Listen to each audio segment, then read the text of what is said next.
Welcome. My name is Matthew Stevens, and this is Pedal Echoes, a discussion about what pedals inspired an artist's creativity for new music.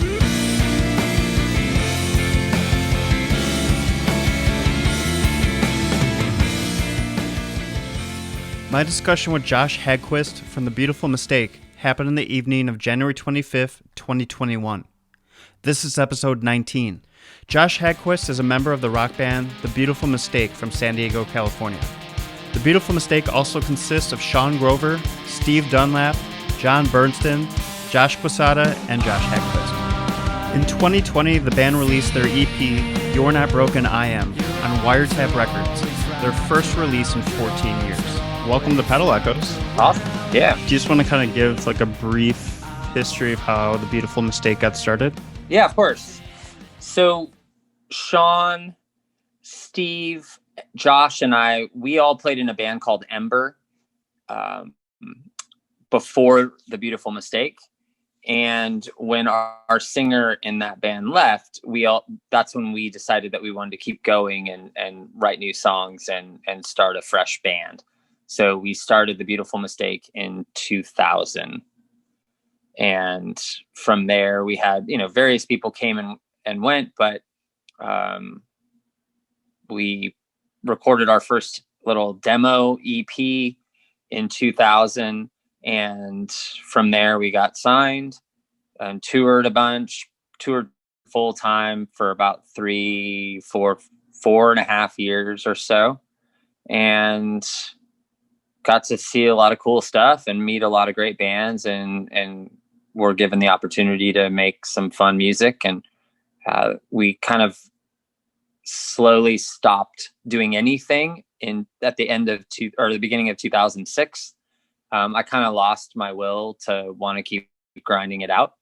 And we had a bunch of member changes, and I was the only one that had been in the band the whole time. So it quietly was put to rest, and then we all reconnected and got right with each other. And bands are tough, relationships within bands are tough. And I think that we were all 12 years removed from any drama and any hardships that we had with each other. So we all were in good places in our lives, and we decided we wanted to do a reunion in 2018. And then from there, we started writing songs together, and we just had a blast. And our buddy Rob, who runs Wiretap Records here in California, decided that he would like to put out our EP. So we recorded an EP with Bo from Seosin, Bo Burchell. And the rest is history. We decided to release our first EP, our first record in 14 years during the height of a terrible world pandemic. Perfect timing. Awesome timing. We usually really have poor timing, I guess, as a band, but that's where we're at. Can we talk about the pedals that were used in the recording of You're Not Broken, I Am? Absolutely. We are gear junkies. We have 3 guitar players in the band. I play guitar and sing. Steve plays guitar and Shawn plays guitar. And a lot of times that can be a little overwhelming, but none of us really play the same thing in any one song. So you kind of have 3 guitars doing their own thing. Shawn plays a lot of the leads. And so on his board, he's got an MRX analog chorus. He's got a Holy Grail by Electro Harmonics. He's got a real McCoy wah. On the record, he used a Maris reverb and an Earthquaker eruptor, which is really fun. And Shawn still is old school, so he actually has 2 line 6 delays. And, they haven't updated those really in, 20 years or 19 years. And those still sound cool. And they may not be the most organic sounding delay, but there's so much flexibility in there. And Shawn still is a huge line 6 delay believer. And so he rocks 2 of those pedals on his massive pedal board because they take up a lot of room. Yeah, they do. So that's kind of his rig. And he used all of those pedals at various times on the recording. Steve and I use a little bit more stripped down pedal configuration. Steve usually runs a Bogner Ecstasy Blue pedal. He's got a Mayflower by Walrus Audio. That is a great pedal. Yeah, right? Really cool stuff. And then Boss Super Chorus, and then the Boss DD5. And then he's got a Walrus Deep 6 and a Strymon Flint. So he used all of those at different times. And I think the reason that we use so many different pedals is because with 3 guitars, Bo is really good as a producer with getting different guitar tones, getting different amp tones for each guitar, and then utilizing the pedal to really let that guitar kind of cut, or let that picking part sit, just underneath, my rhythm part. Or if I'm doing something on delay, Shawn's got, a little bit of his wah going or something like that. So he did a really good job of kind of juggling 3 different sounds. And then for me, we'll just stay on guitar here. For me, I run a Walrus compressor, the Deep 6. I've got the Walrus ARP delay. I use a Japanese-made Ibanez bi-chorus. I think it was made in '83. But the majority of my chorus stuff that I used on the record is a original Boss chorus, the CE2. It's probably my favorite pedal of all time. And then I've also got a digital reverb, a Boss digital reverb. Live, we all use the drop pedal, the Digitech, because the new songs are in drop C, not in drop D, like everything else was. But yeah, I used all of those pedals on our EP, and I also used a Horizon Precision Drive for one part as well, which is a fun pedal. I haven't checked those out yet. I actually run it. I have a Bad Cat Lynx 50. And I have dialed it where I have it on all the time.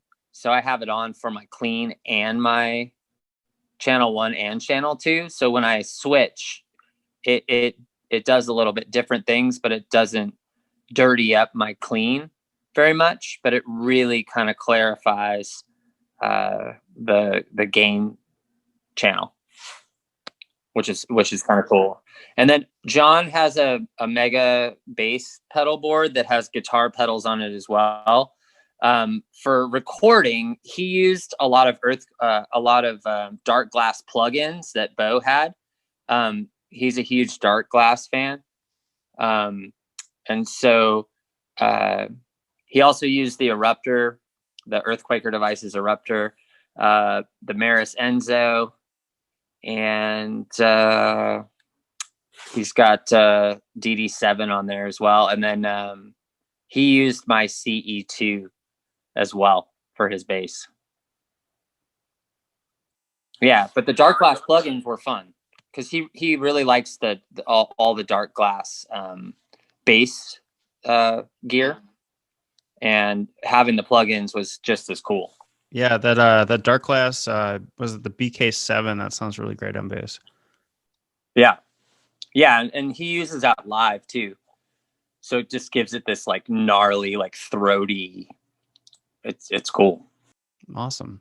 You'll have to send me some pictures of your guys' pedal boards if you have them. Yeah, I've got pictures of a bunch of pictures that I took of when we were rehearsing, and it's just pedal. And then when we were recording as well, and it's just like pedal board central. I have the smallest one out of everyone because I can hardly sing and play guitar and do that well. Yeah. I don't need like 50 pedals because I get confused. There's like a lot of blinking lights, and I'm like, I don't even know what to push. Well, you think about like all the dials too, like on every pedal, and every one of them has a certain function. Yeah, if right. You like move something a little bit, you're totally screwed with like getting back to like where you were. Totally. And I like simple. So, I remember reading an article with Prince, and he was talking about his Boss pedal board.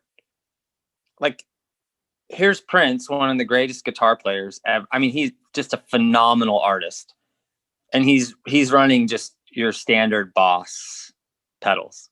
And I applaud Boss for keeping it pretty simple on their most of their pedals.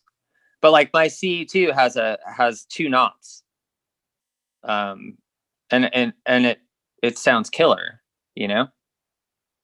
So I like simple. Walrus does a good job. I think their pedals are really simple as well. Same with Earthquaker. But then like I see people playing, Maris pedals or Chase Bliss. Yeah, and there's like 50 knobs on there, and I applaud that because I'm sure there's a lot of flexibility and rad stuff you can do with it. But for me as a player, I'm like, just give me simple. I need like the least amount of knobs as possible. I probably sound like an amateur. No, I play in a band out here in Chicago called Emblems, and I sing in the band as well. Mm-hmm. So, I mean, I have a 10 to 11 on my board, but they are mostly gain stages. And then I have 2 reverbs and 1 delay, but it's, again, they're set, very minimally because we do have a lead guitar player that kind of tackles the rest for me. So, yeah. Very cool. Out of all the ones that you mentioned, can you tell me what particular pedals give you your sound? I would say as a band, one thing that Shawn's always used is the wah. And if you listen to This Is Who You Are that we released in 2004, and then if you listen to some of his parts in and on Light a Match as well, but if you listen to the newest album, there's that wah in there, and that's kind of been something that he's incorporated into his leads. And it's really cool because you don't really hear that in bands from our era or bands that are doing kind of post-hardcore, / emo, whatever you want to call it. You don't hear a lot of wah in there. So I think that's been something cool for him. And he pairs it with those line 6 delays. And I think that he's dialed that in. And it's really cool to see him kind of break out that wah, and he clicks it on. I'm like, oh, there it is. Like, and we've had people say that too, on our Facebook page or on Instagram. They're like, oh my gosh, there's Shawn's wah. I'm like, yep, he's got the wah going. I think it was I think Ryan from In Parallel and Hope's Fall was like, there's the wah. Like, yep, there it is. And then, Jon with his dark glass bass stuff, it really kind of puts his tone. He uses a Gibson Grabber bass, and it just makes that thing just really burly sounding and really, really fills a lot of space, which is cool. I've never been much of a distortion pedal guy, or I really like head distortion. So on You're Not Broken, all my rhythm tracks were on a EVH 5153 with EL34s. And that thing was pretty ripping. It was turned up pretty loud, and it really broke up. I felt like it broke up really nice. And then Steve, he used that amp as well, and then he used a Marshall along with that, and it just really gave it a different tone, but really filled it up. I was really not surprised, but kind of glad that you went with Bo, because when that Seosin record came out a few years ago with kind of all of them back together, it was like so hard hitting, and the production on it was awesome. And to hear a record produced by him is that's what you guys needed. I feel like it was a great kind of comeback record, and the production's awesome. Yeah, he did a fantastic job. We've all been fans of pretty much everything he's done musically, and he's just such a genuine guy as well. And that was literally the best recording experience we had ever had as a band. It was one of those where he got what we wanted to do, but really brought out the best of us. And, his suggestions about, hey, maybe try it this way, or, maybe don't trail off as much with that. I mean, he was really, really good about it. And, with my vocals and stuff, I'm usually really picky about it, and I'm really not confident, full transparency. I used to make my bandmates leave the room, probably leave the studio while I was doing vocals, just because I didn't want them to hear it. I didn't want them to be around. I was really uncomfortable with that. And when we did vocals with Bo, it was a totally different experience for me. And I feel like he really brought out some confidence in me, and the dudes were all sitting there in the room while we were recording, and it was a good experience. I think singing in front of an audience is one thing, but singing in front of the people that you really care about is a completely different thing. Totally. And it's not, I never felt like they judged me, but I was just so kind of uncomfortable in my own skin when it came to singing. Like, I'd much rather play guitar and do nothing else, Mm-hmm. And this experience that we had with him was really cool. So we've already said we want to go back to him again. We had such a good experience. So when we do our next one, we're going to go back to him. Is there plans for that? He doesn't know that yet. We haven't booked time with him yet. He doesn't know that yet. But I'm just saying we're going to go back to him regardless. He might now. Do you guys have plans for that? Yeah, we do. We're actually getting together this weekend, a couple of us, and we're going to do some demos.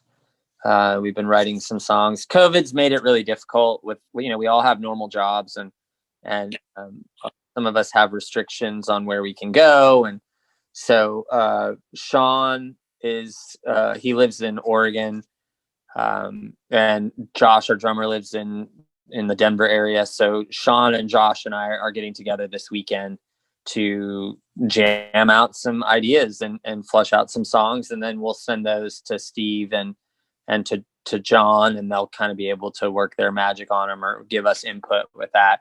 It's a really collaborative process. So even though it's only going to be 3 of us this weekend, when we wrote these songs that went on You're Not Broken, it was a collaborative process. There wasn't like any one of us going, this is the way it has to be, or this, a lot of those songs came from just us jamming and like throwing out ideas, and it just being very organic in that sense. Yeah, I think the songs are a lot more meaningful when everybody is a part of it and everybody's like really gung-ho about it, rather than having like 10 songs and you're like really stoked about 6 of them or something.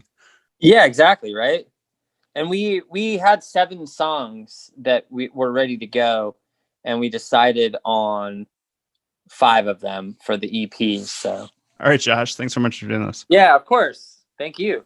To find out more about The Beautiful Mistake, please visit thebeautifulmistake.bandcamp.com. You're Not Broken, I Am is available now. This is Josh Hagquist from The Beautiful Mistake, and you are listening to East of Eden off of our new record, You're Not Broken, I Am. Available everywhere on Wiretap Records. Please like this video and subscribe to this channel. It goes a long way.